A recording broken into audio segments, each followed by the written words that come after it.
Hello guys, magandang gabi po sa inyo lahat. So, andito naman po tayo sa loob ng mini greenhouse ko.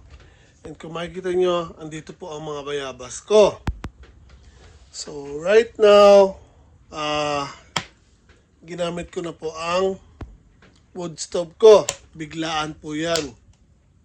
Kasi po kanina umaga, bigla pong umulan ng snow dito sa may Akagi or Mount Akagi. Yun po yung bundok na malapit po dito sa amin.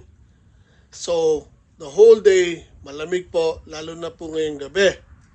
Pag-uwi ko, ayan po, medyo nalanta po yung mga dahon ng bayabas ko.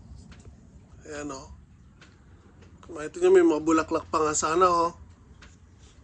Pero nalanta po sila sa sobrang lamig.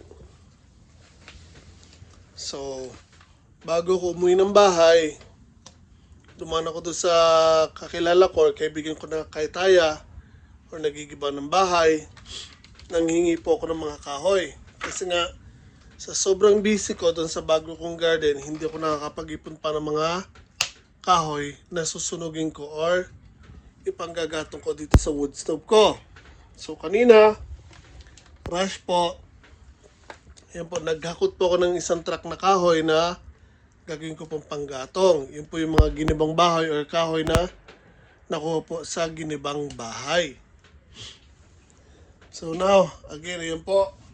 Kung matatandaan nyo dati, may table po dyan. Ayun, inusod ko, binaklas ko yung ibabaw ng table. As in, rush ang pagpasok ng mga halaman ko dito.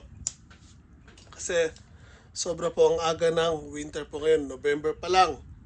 Pero nag-snow na po. Kaya, ayan po, yung mga importanteng mga halaman ko na hindi po kakayanin ng lamig, bigla ko po pinasok lahat dito. So, inalis ko yung table, pinasok ko lahat ng bayabas ko, yung jujube ko, yung, ano ba to?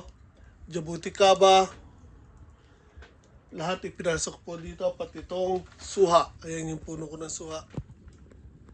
Pinasok ko rin po kasi, again, mamamatay po sila sa labas.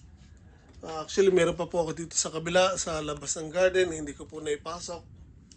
Kasi, sa sobrang pagmamadali ko, binaklas ko yung lamesa dito o yung mini table ko. Hinarang ko po doon sa may pintuan. So, lahat lang po nang naipasok ko, yun nandito sa may harapan ng bahay. Yan dito po sa may labas, andyan pa po yung mga malunggay ko, isa pang puno ng bayabas. Andun pa po yung mga papaya ko na actually kailangan ko maipasok. Pag hindi sila nakasurvive ngayon, wala po akong papaya for next year na mapapahinog. Andun din po yung mga pinya ko and iba po pong mga halaman. Hay. So nataranta ko kanina. Excuse me. So sobrang taranta ko kanina, nagmamadali ako. Lahat lang na naisip ko na ipasok yun nandito. Nakalimutan ko, marami pa rin pala akong halaman doon sa kabila. So, hopefully makasurvive sila ngayong gabi. Yung lamig ngayon. If not, oh well, wala tayong magagawa. Pero, again, marami tayong masasayang na mga puno kapag hindi po nila kinaya yung lamig ngayon. Kasi sobrang lamig po talaga. So again, cross fingers guys. Ingat po tayo lahat palagi.